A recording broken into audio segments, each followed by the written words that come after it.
To 5 नहीं भेजे? एक मिनट देख कहाँ रहे हो तुम, कब से बैठे हुए हो? अब क्वेश्चन नंबर 6 अगर हम स्टार्ट करें, इसमें लिखा है which of the following is not an irrational number, तो ऐसा क्वेश्चन एक आ ही जाएगा। बेटा उसने भेजा, ग्रुप में भेजा ना। हाँ, which of the following is not an irrational number, not. Last photo फिर स्टार्ट कर दो। क्वेश्चन नंबर 1 दिया हुआ है इसमें। Question number 1 says if the LCM of A and 18 is 36, अब एग्जाम्पलर का क्वेश्चन है आपका। स्टैंडर्ड मतलब एग्जाम्पलर, बेसिक मतलब एनसीईआरटी, बस समझ में आ गया। LCM of, चुप रहो, A and 18 is 36 and HCF of A and 18 is 2. Find the value of A. क्या करना है इसमें? 36 into 2 is equal to A into 18. ठीक हो गया ना? Product of two numbers, LCM into HCF. How many zeros does an n degree polynomial has? तो मैंने 2 दिन पहले ही बताया था, at most होता है, ठीक है ना, एटलीस्ट नहीं होगा, एग्जैक्टली भी नहीं होगा। बुक में स्पेशली उसने हाईलाइट करके लिखा हुआ है at most n zeros. If the zeros of the polynomial, ये भी करवाया था, x square minus 3x, ये आपका मैंने कहा था कि जीरोस देखो, -3x माइनस m प्लस 3। अगर तुम्हें ये पॉलिनोमियल दिया हुआ है, इसके सम ऑफ जीरोस क्या है? माइनस b बाय a के हिसाब से क्या बना बेटा? 3/1, ठीक है ना। सम ऑफ जीरोस 3 हो गया। प्रोडक्ट क्या बना देखो?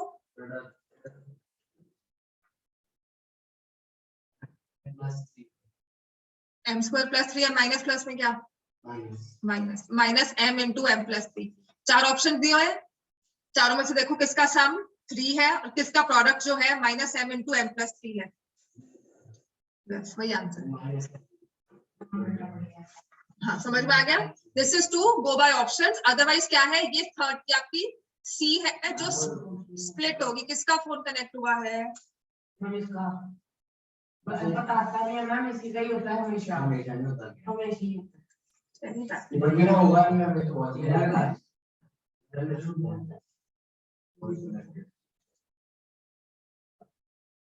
ओके,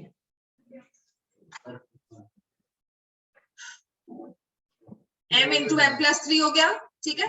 अब next question number 4, equation y equal to 2, ये फिर से आपके एग्जाम्पल का क्वेश्चन है, and x equal to -3 graphically represents, हाँ, पैरेलल लाइंस, ठीक है। मैंने x लिख दिया, ये y है, कभी मैं एकदम से काटिए, क्या होगा ये देख लेना। y दिया हुआ है, x y होगा तो इंटरसेक्टिंग होगा, x x होगा, y y होगा तो पैरेलल लाइंस होंगे हमेशा, हाँ वो पॉइंट होगा, ठीक है। तो इसके बाद है if triangles are similar, given है हमें area of triangle is 4 times ratio of BC to PQ, 1:2।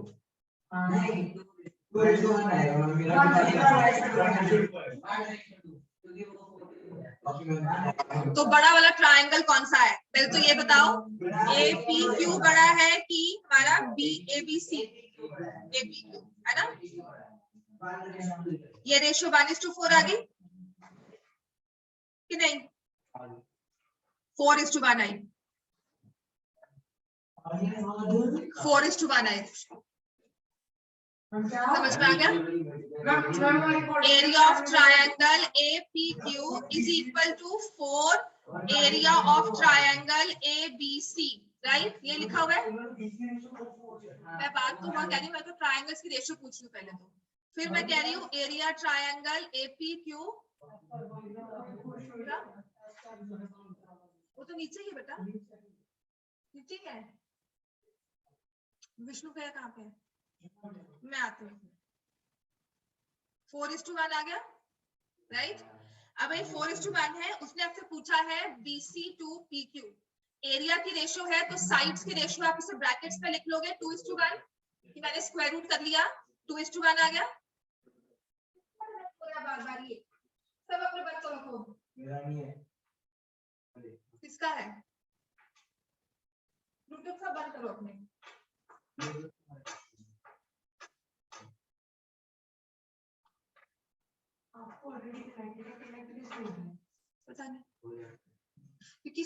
Compatibility चाहिए ना उसको, वो सिर्फ फोन कंपैटिबिलिटी देता है, आपका सारे सिस्टम्स अलग है। एप्पल फोन का एप्पल मैकबुक के साथ कनेक्शन बहुत जल्दी होगा, ऑटोमेटिक होगा, हाँ बहुत जल्दी से होता है। तो इट इज 4:1 का 2:1 इसको आप ब्रैकेट्स पे लिख लोगे कि हमने स्क्वायर रूट करके साइड की रेशियो निकालनी। अब उसने कहा है BC to PQ, तो पहले BC आएगा 1, PQ आएगा 2, तो रेशियो इज 1:2, ठीक है।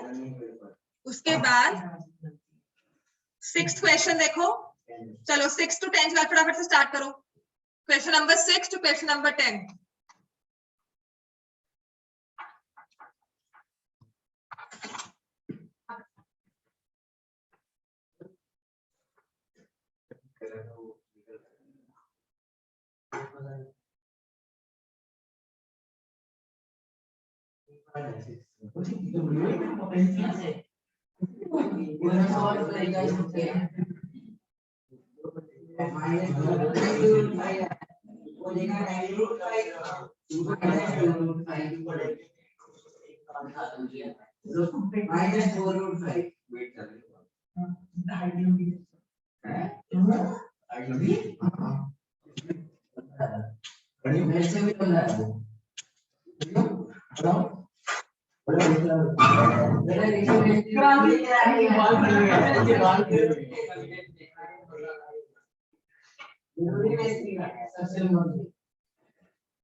क्वेश्चन नंबर 6 हो गया। 7 6 का आंसर मैं देखती हूँ। 6 का आंसर हो गया है ना, which of the following is not an irrational number D card, ठीक है। 7th का answer, card is drawn from deck of 52 cards, not an ace of hearts, 51 by 52। अच्छा, the options है, number of cases है, ठीक। चलो next. The line 3x plus 5 divides line joining internally in the ratio। तो ये आप लंबा वाला क्वेश्चन आ गया, k:1 की रेशियो ले लोगे, कैसे करोगे इसको? हाँ जी, कौन से हाथ से लिखते हो तुम, राइट हैंड से लेफ्ट हैंड से? हाँ, तो फिर बैंक कौन खोलेगा? माइंड इतना अच्छा है हमारा कि हम देख के क्वेश्चन सॉल्व कर लेते हैं, है ना। 1 3 2 7 k:1 की रेशियो। मैं ये नहीं कहती कि लंबा क्वेश्चन था, लेकिन डिफिकल्ट नहीं था। हमारे पास ऑप्शन में हम कहीं भी कंफ्यूज होते हैं, तो we should know how to solve it. तो आपने k:1 की रेशियो के लिए कहा कि x जो है पॉइंट ऑफ डिवीजन का x coordinate is 1 + 2k by k + 1 और y आ जाएगा 3 + 7k बाय k + 1। तो इसमें आप पुट करोगे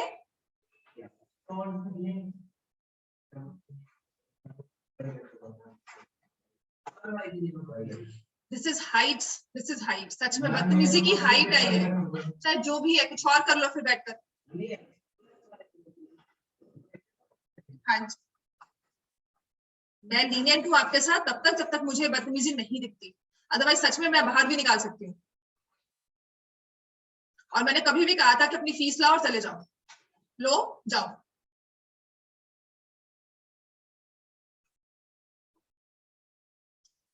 मैंने ना बदतमीजी बर्दाश्त करनी है कभी, और ना मैंने की है। ठीक है, so now you put the value of x and y respectively, और इससे आपके पास k की वैल्यू आ जाएगी। उसने k की वैल्यू नहीं पूछी, हाँ उसने रेशियो ही पूछी है, तो वो कर सकते हैं, राइट। इसका और इजी वे क्या है, देखो इसमें आप इसके 3:4 2:3, अगर कैलकुलेशंस थोड़ी सी फास्ट है, हमें ये नहीं पता, आप पॉइंट देख लो। अगर रेशियो 3:2 है तो पॉइंट क्या बनता है, ठीक है, और वो इक्वेशन को सेटिस्फाई करता है कि नहीं। क्लियर हो गया? 1:3, ये रेशियो फर्स्ट ऑप्शन में दी हुई है 3:4। 3:4 के हिसाब से पॉइंट निकाल लो, क्या हो जाएगा 6 + 4/7, और वहां से हो जाएगा 21 + 12/7, ये आएगा। अब देखो कि हमारी लाइन है 3x + y - 9 = 0, इसमें ये पॉइंट सेटिस्फाई करता है कि नहीं।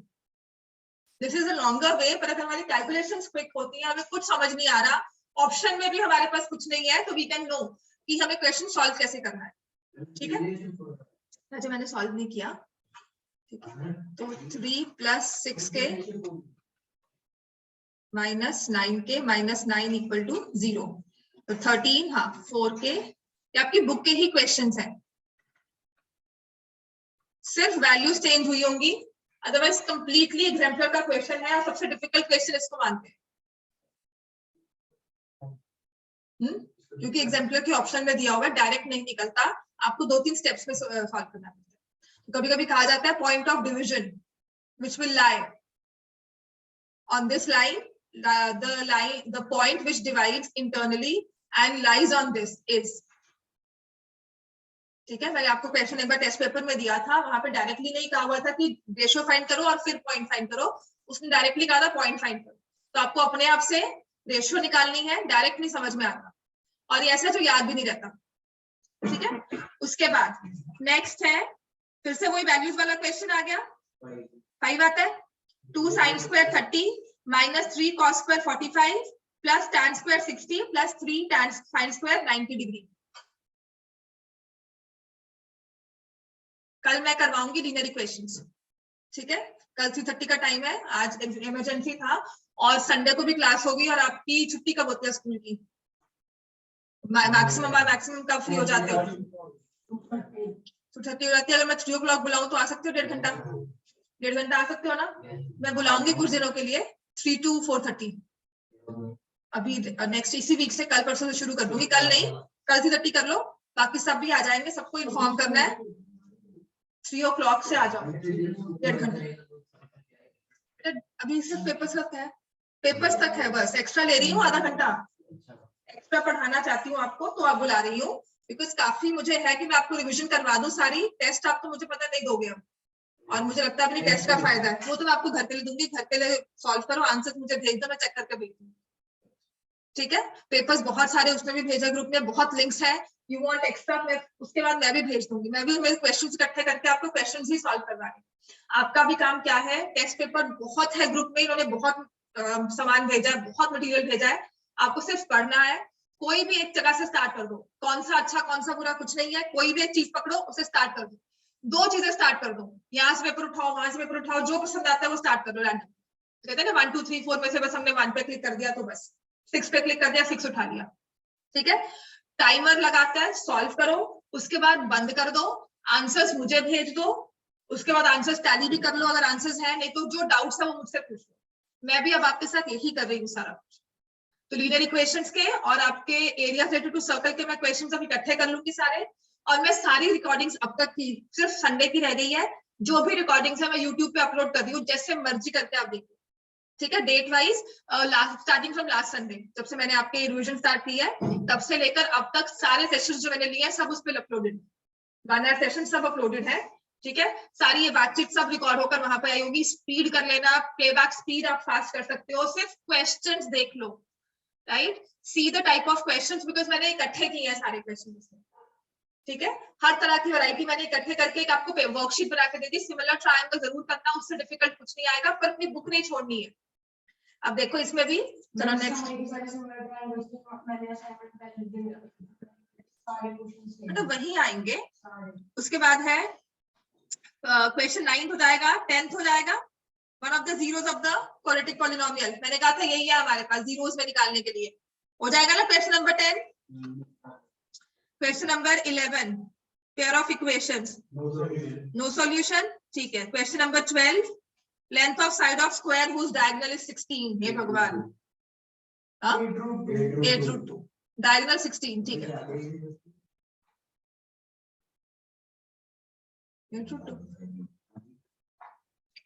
16 square is 2x square, ठीक है। उसके बाद है a minus a plus b is 90, cot b is 3/4, find the value of tan a। तो इसका मतलब क्या हुआ, a plus b 90 का होने का मतलब है कि राइट एंगल ट्रायंगल की बात हो रही है, बस कुछ नहीं दिया हुआ। उसने कहा है a plus b 90 है, तो एक ट्रायंगल में ये है a plus b, b acute angle है। एक ट्रायंगल में a plus b 90 है, तो एंगल c तो 90 फॉर श्योर हो गया, थर्ड एंगल, तो ये राइट एंगल ट्रायंगल बन गया। और अगर ट्रायंगल कहा है तो a और b को एक्यूट होना पड़ेगा, a भी एक्यूट है, b भी एक्यूट है, इसका मतलब ये हुआ। क्लियर हो गया। Then cot b is 3/4, cot b is equal to 3/4, ठीक है। cot b क्या होता है, this side by this side, tan a निकालना है, tan a मतलब ये 3 है, ये 4 है, ठीक है ना। तो tan a का मतलब this is basically a complementary angle question, ठीक है। पर आपको नहीं, आप ऐसे कर सकते हो, इसको समझ में आ गया। 987 by 10500, 987, is it divisible by 3? Yes.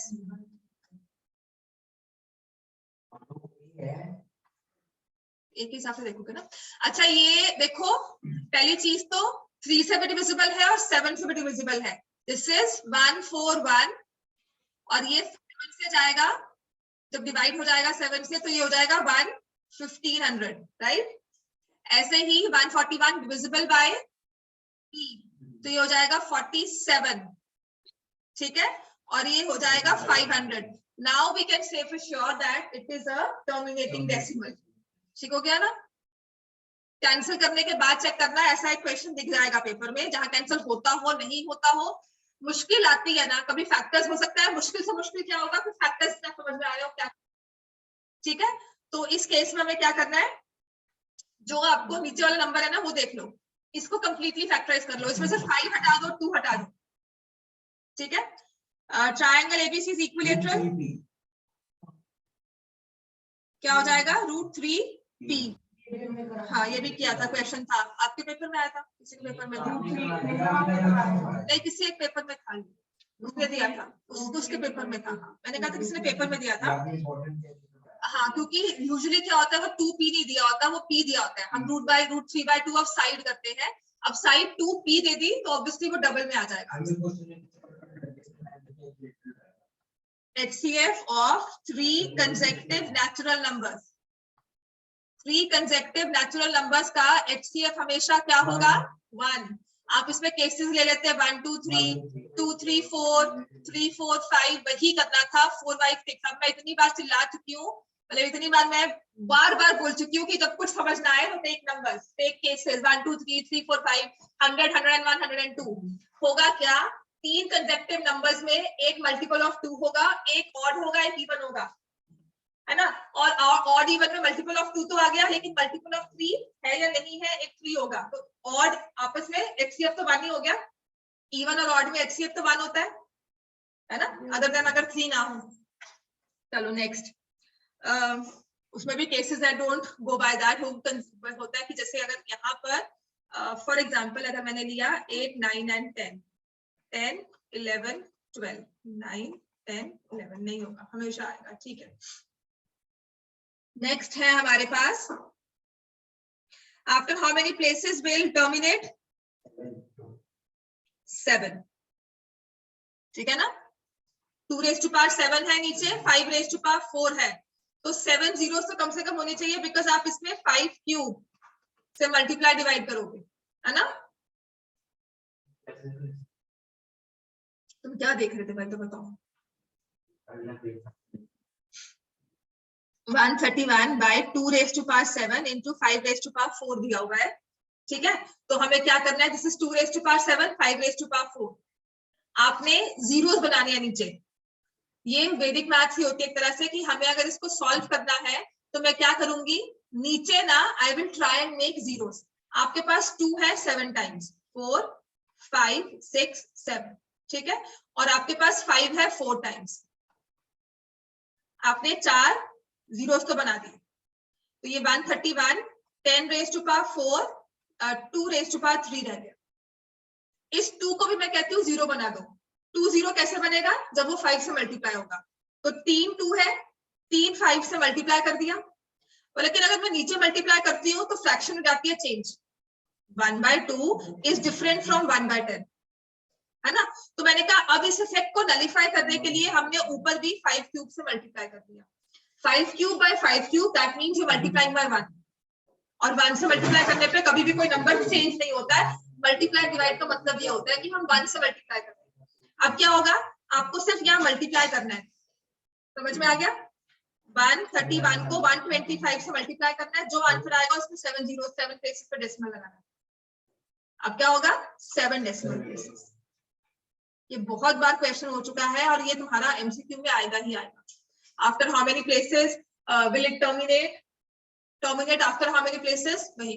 और आपका जब क्वेश्चन आता था सब्जेक्टिव, तो कहते थे without actual division find it terminates, find the decimal expansion of this number. Divide नहीं करना, लेकिन डेसिमल एक्सपेंशन बताओ, ठीक है। तो इसका इजी वे आउट यही था कि आपने 5 क्यूब से मल्टीप्लाई करके बता दिया कि इतना आंसर आता, यू हैव डिवाइड नहीं किया। देन नेक्स्ट क्वेश्चन 18, इजी है ये भी। secant a plus tan a 1 into 1 minus sin a, कौन से आ रहा है, ठीक है। क्वेश्चन नंबर 19, किया नहीं, क्यों नहीं किया, कभी करो बैठकर। फिर देखो, कुछ समझ नहीं आता तो मैं क्या कहती हूँ हमेशा, वैल्यूज डाल लो। कुछ समझ नहीं आ रहा तो a की वैल्यू 30, 60, 90, 45 जो इजी लगती है कर लो। अदरवाइज ये तो स्टेप में मतलब हो रही है 1/cos, secant a क्या होता है 1/cos a, tan a क्या होता है sin a/cos a, और साथ में दिया हुआ है 1 - sin a। अब समझ में आया, नेक्स्ट स्टेप क्या होगा, तुम ले लोगे यहाँ पर एलसीएम cos a, ये होगा 1 + sin a, फिर ये आगे मल्टीप्लाई हो रहा है 1 - sin a के साथ, तो 1 + sin a 1 - sin a 1 - sin square a upon cos a, तो ये आ गया cos square a/cos a। बिल्कुल सेम क्वेश्चन ही होंगे, कुछ और नहीं आसमान से टपकने वाला, जो इतना करवाया है वहीं से क्वेश्चंस आएंगे, घबराना नहीं है। जो किया है क्या इसमें सोच रहे हो कि अगर आप वैल्यूज डालनी है दूसरी, और वैल्यूज डालने का भी नहीं स्ट्राइक कर रहा, मैं नहीं कह रही, मुझे भी कभी भी स्ट्राइक करता कि वैल्यूज डालूं, मैं भी लंबी मेथड से शुरू हो जाती हूँ, जो ज्यादा आता हो तभी वो भी प्रॉब्लम होती है, ठीक है। लेकिन सही बात है, when you know everything ना, you try to look for other things, and वो जो मेन एक मुद्दे की बात होती है वो छोड़ देते हैं, ठीक है। तो करना क्या होता है, कुछ नहीं, आप वो स्टार्ट कर लो, ठीक है। कैसे होगा मत सोचो, जो आता है उससे करो, वहां पे आपको 2 मिनट लगेंगे, कोई नहीं देखेगा, आपने आंसर मार्क किया वही दिखेगा, ठीक हो गया। और टाइम बहुत है, जितनी पढ़ाई आप लोग ने की है उसके हिसाब से पेपर इजी होगा, टाइम होगा, लेकिन वहां पे सिर्फ आपको अगर खराब करेगा तो आपका थोड़ा सा डर या अंडर कॉन्फिडेंस कि नहीं आता, क्या आ गया क्या नहीं आया, ठीक है। पहले ये मैं सोच रहा है मैंने अटेम्प्ट कर लिया उतना कि नहीं, जितना आता उतना करते जाओ, उसके बाद देखना ऑप्शंस में क्या है हमारे पास।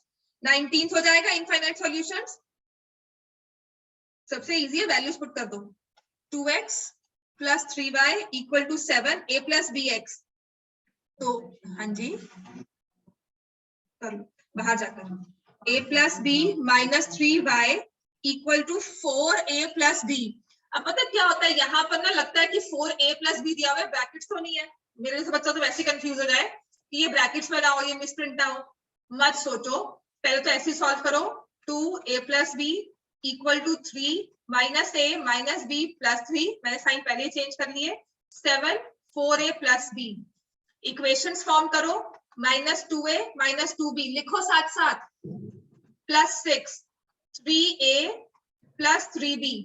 तो यहां से I always try to make the coefficients of variables positive, तो ये आ जाएगा 5a plus 5b minus 6 equal to 0। समझ में आया मैंने क्या किया? इन नंबर्स को वहां भेज दिया ताकि मुझे a एंड b पॉजिटिव दिखे। ठीक है, हमारे ब्रेन की अलाइनमेंट ऐसी होती है कि हमें वेरिएबल्स के साथ जो कोएफिशिएंट्स है वो पॉजिटिव दिखने चाहिए। मेरी ऐसी है, राइट? तो मुझे वो कंफर्टेबल लगता है, मुझसे वो गलती वाले क्वेश्चंस कम हो जाते हैं। तो मैं हमेशा क्या करती हूँ, अपने वेरिएबल्स को पॉजिटिव बनाती हूँ, स्टेप्स को बढ़ाती नहीं। तो आपको ये कहा जाता है कि bring everything to left hand side. वो ठीक है, कहने का वे अच्छा लगता है कि सब कुछ लेफ्ट हैंड साइड में लेकर राइट हैंड साइड रहा, लेकिन जब हम सॉल्व करते हैं तो I can always take left hand side to right hand side also. मैं इन टर्म्स को यहाँ भी उठा के लेके जाऊंगी अपनी कन्वीनियंस के अकॉर्डिंगली कि कौन सा प्लस है कौन सा माइनस है, right? And usually x proceed करता है सभी टर्म्स को, तो मैं x को पॉजिटिव रखती हूँ। तो जहां x पॉजिटिव होता है मैं वहां ही शिफ्टिंग करनी शुरू कर देती हूँ। ठीक हो गया? स्टेप्स कम से कम होंगे हमारे। उसके बाद इन दोनों के साथ किया, 12a plus 3b minus 7a minus 7b plus 21। Now यहां लेके जाकर मुझे फायदा दिख रहा है। ठीक है, अब यहाँ पे 5 है, इतना लंबा हो गया, ऑप्शन के थ्रू ही कर लो। वैसे तो मल्टीप्लाई करोगे 5 से करोगे 55 कर दो, वो भी आ जाएगा। हाँ, फर्स्ट और लास्ट से भी कर लो। This is 8a plus 2b हाँ equal to 7a plus 7b। तो यहाँ से आ जाएगा a इक्वल टू 5। चलो ये भी ठीक है, ये भी ठीक है। ठीक है, 5 में a is equal to 5b आ गया ना, तो आप यहाँ लिख रहे हो 25b plus 5b minus 6 equal to 0, b equal to 1/5।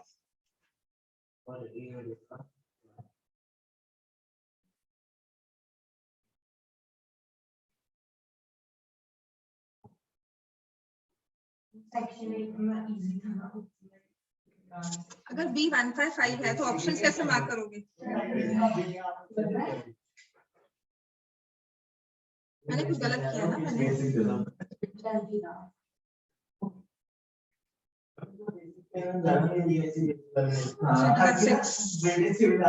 हाँ जी राजे, यहाँ पे मैंने 2 नहीं लिखा, यहाँ पे 2 नहीं लिखा, दिस इज 2। तो मुझे तंग करेगा, भी रूम में छोड़ दो। हाँ कोई बात नहीं, मैंने कहाँ गलती की? इक्वल टू है minus a plus b plus 3 कर दिया, ठीक है, और वहां से 7 और हाँ ऊपर भी माइनस 3 मैंने कुछ गलती की है। ठीक है, तो ये यही होगा, साइन चेंज नहीं किया मैंने। ठीक है ना? चलो आंसर इसका b 1 आ रहा है ना? b 1 आ रहा है, ठीक है। चलो नेक्स्ट आ जाएगा हमारे पास क्वेश्चन नंबर 20 हो गया, तो आपकी बुक का ही है। वही कह रही हूँ, b 1 आ रहा है, -1 आ रहा है, मुझसे तो गलती हुई है इसमें। Question number 20।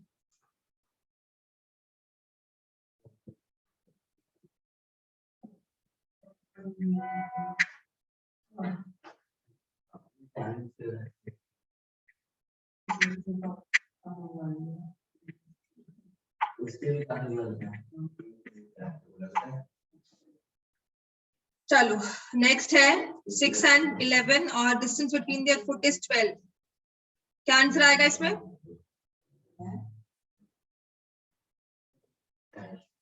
6 11 दिस इज 12, ये 6 टोटल 11 है, तो ये 5 हो जाएगा, ये 12। हाँ जी बेटा,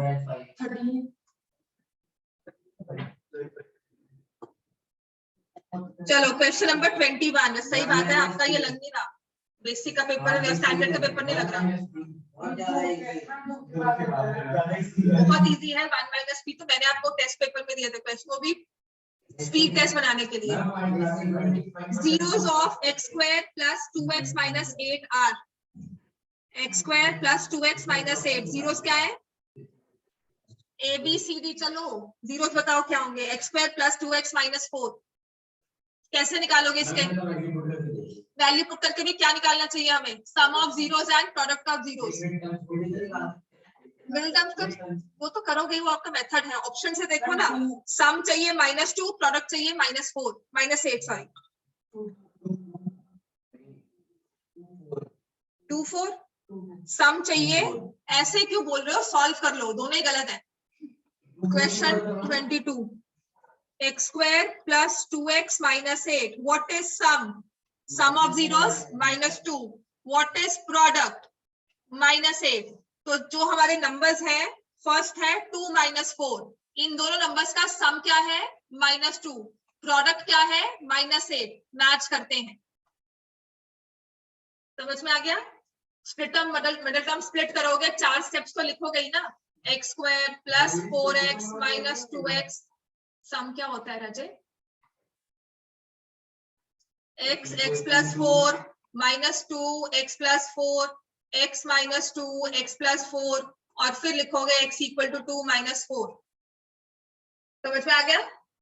राइट? इसके बाद हमारे पास आता है which of the following pairs of linear equations, which of the following pair of linear equations are consistent? Consistent का मतलब है हम दोनों चीजें लेकर चलेंगे, इनफाइनाइटली भी हो सकता है ना, और इंटरसेक्टिंग भी हो सकता है। इनकंसिस्टेंट सिर्फ पैरेलल लाइंस में होता है। x minus 5 equal to 8, 3x minus 3y equal to 16। फिर दिया हुआ एक minute, x plus y equal to 5, 2x plus 2y equal to 15। फिर दिया है 2x plus y minus 6 equal to 0, 4x minus 2y consistent, 2x minus 2y minus 2 equal to 0, 4x। इसमें हमें सिर्फ रेशियो ऑफ नंबर्स देखनी होती है। हाँ जी केशव, क्या करेंगे इसमें? कंसिस्टेंट इनकंसिस्टेंट देखने के लिए लिनियर इक्वेशंस में क्या करना है? सिर्फ आपको रेशियो ऑफ टर्म्स देखनी है। यहाँ बन रही है 1/3 -1 by -3 8/16, ये नॉट इक्वल आ गया। ये कौन सा केस होता है? This is a case of no solution. No solution मतलब इनकंसिस्टेंट। इनकंसिस्टेंट मतलब कि क्या सिर पैर है, हमारे पास कोई सिस्टम बनाया हमने, उनका कोई सॉल्यूशन ही नहीं है। हाँ पैरेलल लाइंस। ऐसे यहाँ पर आपका 5 जो है वो 3 से मल्टीप्लाई हुआ है, x और y के कोएफिशिएंट 2 से हैं। Again a case of no solution. यहाँ पर आ जाओ 2/4 1/-2 -6/-4।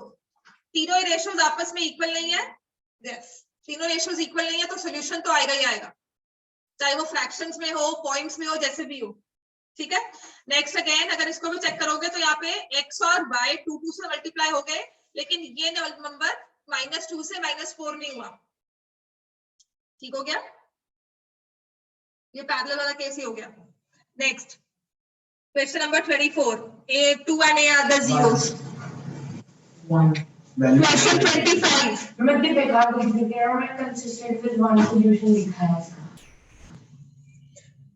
Consistent and one solution. लिखने वाला क्या था? अच्छा आपके वाले पेपर में। अच्छा क्वेश्चन नंबर 25, 24, 25 तो फिर आप ऑप्शंस के थ्रू कर सकते हो। 25 में कोई सिस्टम ऑफ लीनियर इक्वेशंस बनाने की जरूरत नहीं है। अमर है ₹2 and ₹5 coins, number of coins है 16। देखो सी ऑप्शन खत्म हो जाएगा, डी ऑप्शन खत्म हो जाएगा, 16 सम नहीं हो रहा। Question number A and B part है 8, 8, 6, 10। 8 के हिसाब से देखो 8 रुपए के 2 रुपए के 8 कॉइन, 5 रुपए भी 40 + 16 56 रुपीस बनते हैं। ऐसा है? कितने पैसे उसके पास? 50।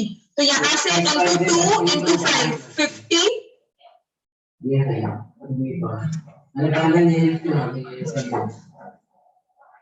6 and 10 का है ना? अच्छा नंबर 5 पहले दिया हुआ, सॉरी यहाँ पे फर्क नहीं पड़ा, लेकिन उसने नंबर ऑफ 5 रुपीज कॉइन पहले दिया हुआ है. This is ₹5, this is ₹2. 30 + 20 आ गया 50. सबसे इजी है, no need to form equations. Next हमारे पास है डिस्टेंस ऑफ द पॉइंट. हे भगवान, फ्रॉम द ओरिजिन 6 8 का पॉइंट फ्रॉम ओरिजिन डिस्टेंस क्या है? 6² + x². अच्छा वो भी कर सकते हो. नेक्स्ट थिंग क्या है, एक चीज और याद रखना, distance from y axis x axis आपके 9th का फ्रॉम का है. हाँ वो भी देखती हूँ. Perimeter of two similar triangles, चलो is 60:48. इस एन यहाँ पर दिया हुआ है is 8. Find the value of AB. ये समझ में आ गया? Perimeter is same as ratio of corresponding sides. Ratio of perimeter same, ratio of area square of corresponding sides. ठीक है? तो perimeter 60/48. LN जो दिया हुआ वो इसके साथ मैच करता है, तो 8 यहाँ लिखेंगे, ये 6 और ये 10. AB की वैल्यू क्या आ गई? 10. AB is 10 centimeter. The line segment, which line segment बहुत easy है. मतलब कोई हमारा अगर हम फॉर्मूला भी लगाएं तो जल्दी सॉल्व होगा. 6 - 8. केशव फॉर्मूला पता है इसका? Find the ratio. -1 6 है ना? हाँ, तो रेशियो को हम क्या लेते हैं? k:1. यहाँ इससे मल्टीप्लाई किया, इससे मल्टीप्लाई किया, 6k - 3/k + 1 = -1. ठीक है? और वही रेशियो आपकी -8k + 10/k + 1 = 6 से भी आएगी. समझ में आ गया? दोनों में सेम रेशियो चाहिए. This is a condition for collinear points also. Section formula के थ्रू भी आप कोलिनियर पॉइंट्स चेक कर सकते हो कि अगर -1/16 कोलिनियर है तो जो x कोऑर्डिनेट के साथ रेशियो है वही y कोऑर्डिनेट के साथ रेशियो आनी चाहिए. अगर ये रेशियोज आपस में मैच नहीं करती, एक बार क्वेश्चन चेक कर लेना फिर से.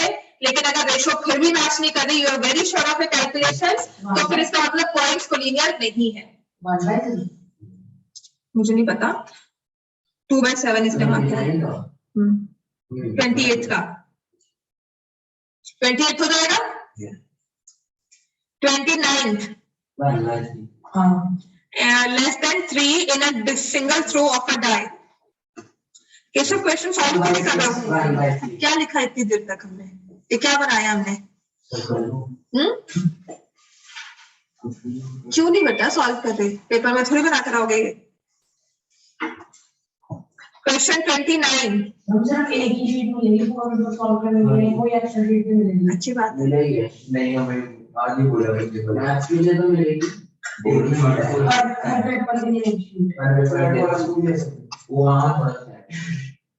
क्वेश्चन चलो. आपका 30th क्वेश्चन क्या करेंगे इसमें? एलसीएम क्या निकालेंगे इसमें? LCM 40, 42 centimetre, 45 centimetre. Minimum distance each should walk so that each can cover the same. ठीक है, 2540. उसके बाद है 31st. एलसीएम निकालते हैं.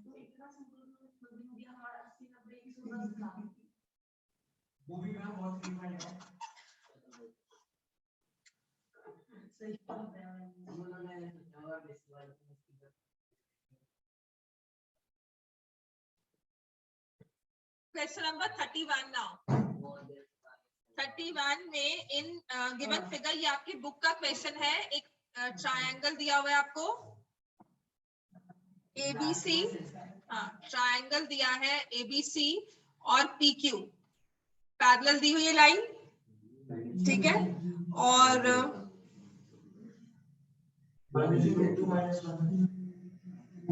PA रेशियो PB दिया हुआ है ना इसमें. हाँ,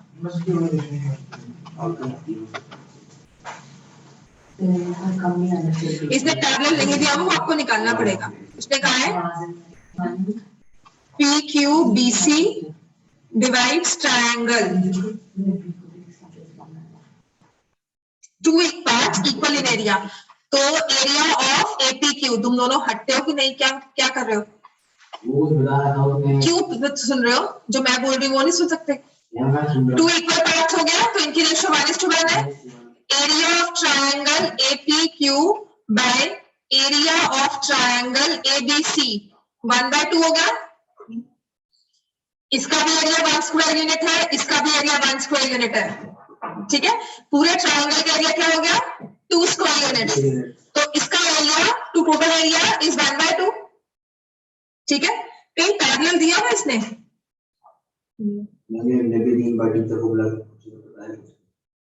पैरेलल देना चाहिए इसमें, क्योंकि एरिया तो आपने निकाल लिया, उसके बाद आप साइड्स की रेशियो कैसे निकालोगे?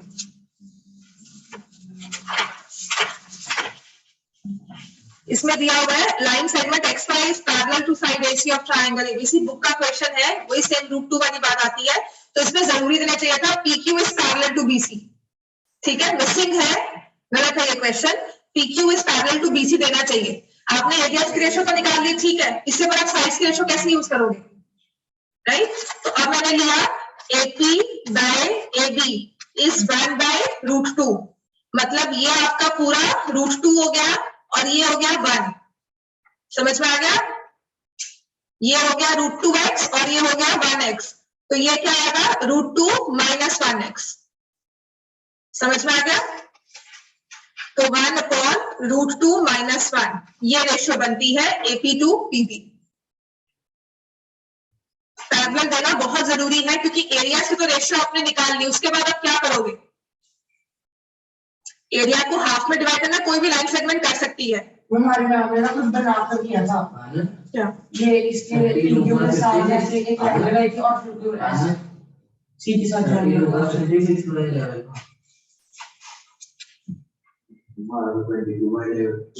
राजू वो भी कर लोगे, इनके तो बेसिस सेम नहीं है, दोनों में कोई सेम बेस नहीं है। ठीक है, समय बात समझो। पहली बात तो कोई बेस सेम नहीं दिया हुआ इसमें, छोड़ दो बातों को। क्या ऐसी बात है तुम्हारे कमेंट्स? क्यों नहीं देना उसको आंसर? क्यों आपस में तुम्हारी बातचीत शुरू हो जाती है? यहाँ पर पैरेलल देना बहुत जरूरी है, नहीं दिया जाएगा तो क्वेश्चन सॉल्व नहीं होता, बिकॉज बेस भी सेम नहीं है। जो दो ट्रायंगल्स की बात हो रही है उनमें बेसिस भी सेम नहीं है। ठीक है, नेक्स्ट है question number 32। The perimeter of a circle is equal to twice that of a square। तो perimeter of a circle, फिर से तुम नहीं हट रहे। perimeter of a circle क्या होता है? 2πr। सर्कल दिया हुआ है, सेमी सर्कल भी नहीं है, वरना 2r साथ लेना पड़ता आपको। ठीक है, is equal to twice that of a square, 4 into 2 into a, twice that of a square। ठीक है, 2πr equal to 2 into 4a होगा इक्वल टू 8a। तो pi r is equal to 4a, r की value आपके पास आ गई 4a/पाई।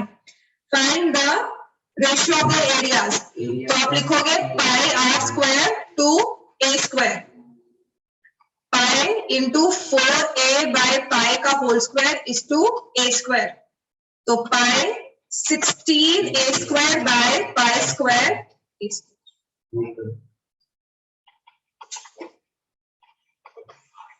16:5।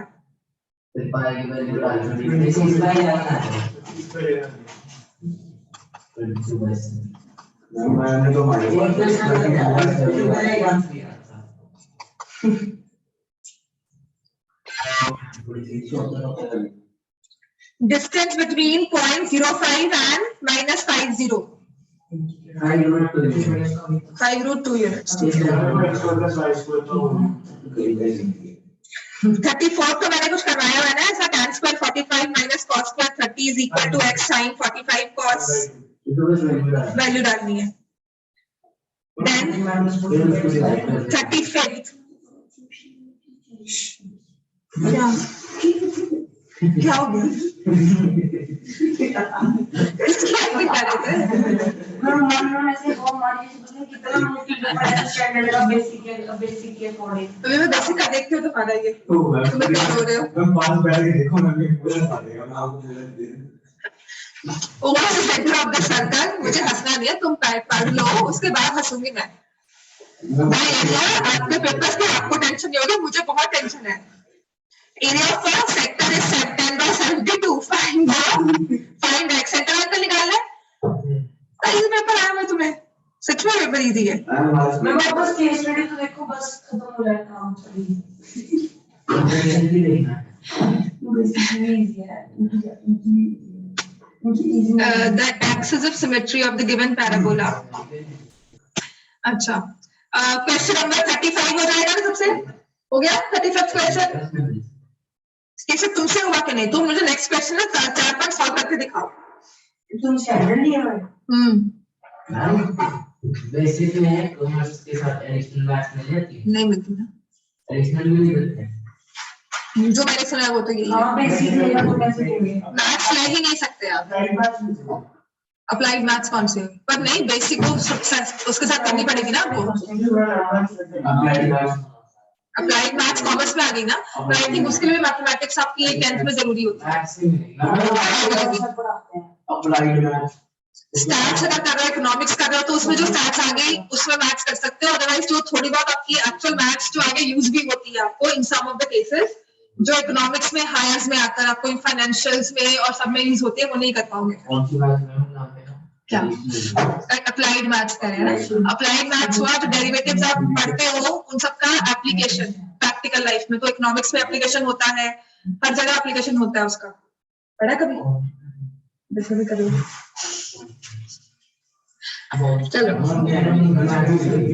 तब हमारे टाइम क्या था, सिर्फ मैथ्स थी और वेक्टर्स मैंने नहीं पढ़े हुए, जो नॉन मेडिकल को स्पेसिफिक था। उनका ना एक पोर्शन था, मतलब हमें एक बार कंपल्सरी थी दोनों के लिए, उनको पोर्शन डी होता था, डी बुक, हमें सी बुक होती थी। तो सी बुक में स्टैट्स और कुछ जो चीजें कॉमर्स में यूज होती हैं वो चीज होती है, इसलिए। तो मैं सिर्फ 2 चीजें नहीं जानती हूँ, वेक्टर्स और एक 3D ज्योमेट्री। बस उसके भी फॉर्मूलाज नहीं है, नहीं वो भी हटा दिया, वो भी हटा दिया।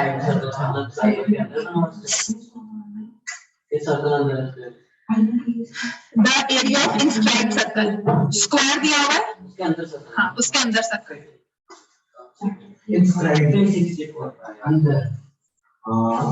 साइड ऑफ अ स्क्वायर है 16। जब ऐसा कुछ स्क्वायर है तो डायमीटर भी क्या है 16, ठीक है। रेडियस क्या है 8। तो क्या नेक्स्ट में को दिया हुआ था? नहीं, अच्छा फिर ठीक है। ये इनको बुक में था, इनकी बुक में, इनके उस पेपर में आया हुआ 36। मैम इसको इतना याद नहीं। Diameter of a circle is 42 centimetre. Question 37। ये डायमीटर वाला क्वेश्चन जहाँ पे व्हील बनी हुई है, ये क्वेश्चन तो मान ही लो आएगा ही आएगा। 37 वाला क्वेश्चन मान लो हर एक फॉर्म में कर लो, चाहे स्पीड निकालनी है, चाहे डिस्टेंस निकालना है, नंबर ऑफ रेवोल्यूशंस निकालनी है। तो only thing that you need to remember in such a question, इस क्वेश्चन में क्या चीज याद रखोगे, क्या चीज एक स्टैंडर्ड, मतलब कभी भी पढ़ना इस क्वेश्चन को, एक चीज जो आपने कभी नहीं भूलनी है, बाकी क्वेश्चन में कुछ भी याद चलता रहे, आपको नहीं पता क्या क्वेश्चन में दिया जाएगा। The only thing is distance covered in 1 revolution. लिखो इन 1 revolution is equal to circumference of the wheel, circumference of wheel, ठीक हो गया। और व्हील ऑब्वियसली एक सर्कल की फॉर्म में ही होगा, स्टॉप इट, ठीक है। व्हील हमेशा एक सर्कल की फॉर्म में होगा, तो आप उसका सर्कल का ही सर्कमफ्रेंस लोगे। तो ये चीज है जो यहाँ पर कॉन्सेप्ट वाइज आपको हमेशा हेल्प करेगी, चाहे 10 साल के बाद इस क्वेश्चन को पढ़ना। अगर आपको ये चीज याद है, जैसे मर्जी क्वेश्चन दिया हो आप सॉल्व कर सकते हो। जैसे इसमें क्या लिखा हुआ है, आपको पता लग जाएगा डिस्टेंस कवर्ड इन 1 रेवोल्यूशन। अब या तो उसने दिया होगा कितना डिस्टेंस कवर किया है, नंबर ऑफ रेवोल्यूशंस निकालो, तो you have distance covered in 1 revolution, this much distance is covered, number of revolutions निकालनी। या कहा होगा स्पीड निकालो 40 मिनट्स में कितना चला वो, तो आपको एक रेवोल्यूशन का डिस्टेंस पता है, ठीक है। आपने देखा कि कितनी रेवोल्यूशंस कर ली, कितना डिस्टेंस चला, कितने टाइम में चला, ठीक है, और आप उसकी स्पीड निकाल लोगे। उसने कहा सर्कमफ्रेंस किसी एक उसकी व्हील की रेडियस है 5 सेंटीमीटर, 5 मीटर या 5 सेंटीमीटर उसकी जो भी है, ठीक है। उसके बाद उसने कहा है कि इट मेक्स, अब तुम क्या कह रहे हो, उसने 2 किलोमीटर का डिस्टेंस कवर किया है, ठीक है। अब क्या निकालना है इसमें, number of revolutions, number of revolutions, ठीक है। तो the only thing I know is distance covered in 1 revolution, distance in 1 revolution is equal to circumference of the wheel. बस इस चीज को याद रख लो, सर्कमफ्रेंस आपकी रेडियस दी हुई है तो आप निकाल सकते हो, कितना, 2 into पाई into 5, 10 पाई आ गया। I am not going by options कि मैं वो पाई को भी नहीं डाल रही, ठीक हो गया। तो मुझे पता है डिस्टेंस कवर हो रहा है एक रेवोल्यूशन में इतना सेंटीमीटर, उसने कितना डिस्टेंस कवर किया है, 2 किलोमीटर। मतलब कि तुम्हें यहां से लेकर अपने घर तक जाना है, कितने स्टेप्स में चलोगे, तुम्हारा एक स्टेप कितना डिस्टेंस कवर हुआ, तुमने इतना पोर्शन कवर किया, पूरे डिस्टेंस को उतने पार्ट्स में कर दिया। तो इसका मतलब क्या करेंगे, 2 किलोमीटर, 2 किलोमीटर मतलब 2000 मीटर, मतलब कितने सेंटीमीटर।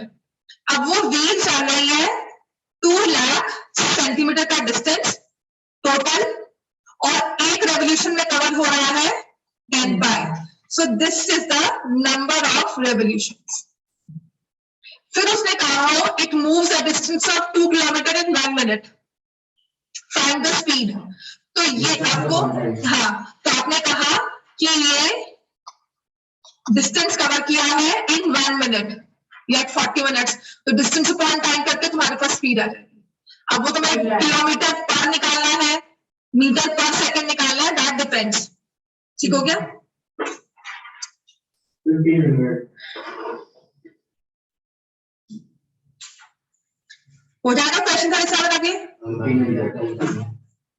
कर लो पूरा इसको।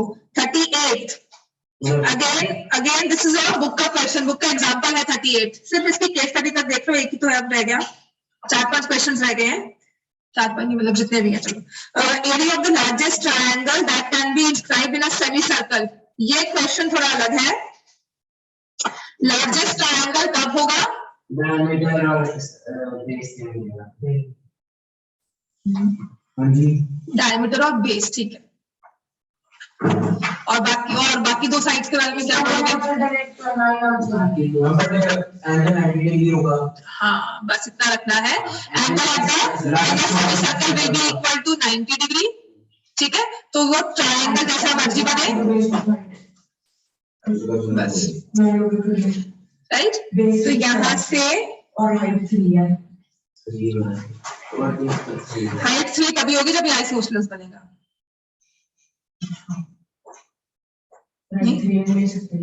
हाइट तो 3 हो गई ना, लार्जेस्ट कर्व है ना, तो ये आइसोसेलेस बनना जरूरी है। तो उससे क्या होगा, यहाँ सेंटर आ गया, आपने ये निकाला, this is equal to radius,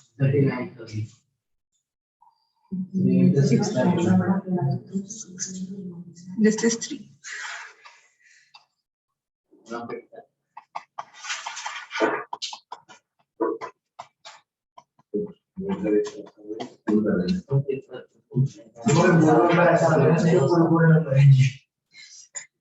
find probability of getting a constant from,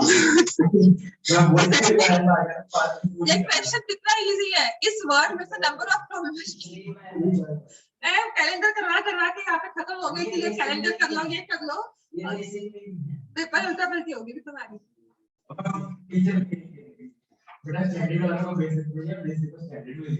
मतलब ये तो सच में ऑब्वियसली दिस इज समथिंग कि सोच भी नहीं सकता कोई। क्या, चलो सेक्शन सी फटाफट से चलो, 5 मिनट्स और लगाओ, ठीक है, मुझे जाना है बेटा कहीं पे, जल्दी से करो। इसमें देखो अब सेकंड नहीं question number 41, the shape of the path, thank you, right. मतलब इसमें मार्क्स नहीं आएंगे तो सच में क्या करवाए बताओ। The axis of symmetry of the given parabola, this is something जो नहीं करवाया हुआ तो हम बात नहीं करते। थैंक यू, वेरी गुड, समझ में आ गया। मतलब नहीं, एक्सिस ऑफ सिमेट्री का मतलब है जैसे इस पेपर को फोल्ड किया तो एज टू एज हमने फोल्ड किया है ना, और ये ओवरलैप कर दे 2 हिस्से, तो एक्सिस ऑफ सिमेट्री इसकी क्या होगी, एक तो ये बनेगी और एक ये। अब अगर पैराबोला है, हाँ, तो ये इस तरह से जा रहा है, तो इसकी y एक्सिस भी नहीं होगी सिमेट्री, क्योंकि अगर तुमने y एक्सिस पर फोल्ड दिया तो ये H2H ज्वाइन नहीं होगा। इसके हाईएस्ट, हाँ ऐसे किया, आपस में इनको H2H जुड़ना चाहिए, ठीक है ना, पैराबोला के जो दो कर्व्स हैं। तो line parallel to y axis, बिल्कुल ठीक है। Zeros of the polynomial, very good, ये तो दिया ही हुआ है आपको, है ना। जिसका गलत होगा ना वो सोचे क्यों गलत है। -1 and 7, -2 है, अच्छा ठीक है, मुझे यहाँ पे क्लियर नहीं दिख रहा, मुझे सच में क्लियर नहीं दिख रहा यहाँ पर। मैंने आपका भी कर दिया। हाँ मुझे बेटा ग्राफ में दिखाई नहीं, ग्राफ में दिख रहा है, ग्राफ इज नॉट विजिबल। 7 वहां पे दिख रहा है, यहाँ पे दिख ही रहा है, -1 2 नहीं दिख रहा। नेक्स्ट लिखा हुआ है which of the following polynomial has -2 and -3 as its zeros। -2 -3 sum of zeros is -5, तो +5 हो जाएगा, +5 +6। For what value of x value of the polynomial is, very good, ठीक है। मैं तो 3 महीने 3 0 था। चलो नेक्स्ट क्वेश्चन, पेपर क्लिक कौन करता है पिक्चर? मेरा नहीं है। The coordinates of points h and g are respectively,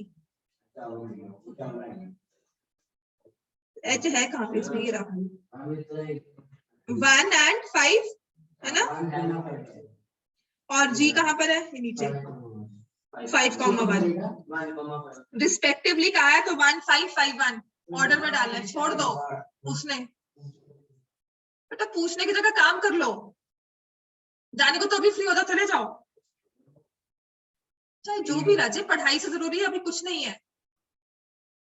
distance between the points A and B, ये सिर्फ आपको पॉइंट्स देखने पड़ेंगे, क्या लिखा हुआ है इन्होंने, ए का है, ए पॉइंट का लिखा हुआ है, यहीं पे ऊपर ही है, एच के ऊपर है बिल्कुल, है ना, हाँ एच के ऊपर है, तो it's 1,9, right, A is 1,9, B दिया हुआ है यहाँ पर, तो 5,13, ठीक है, so it's 4 square plus 4 square, 4√2,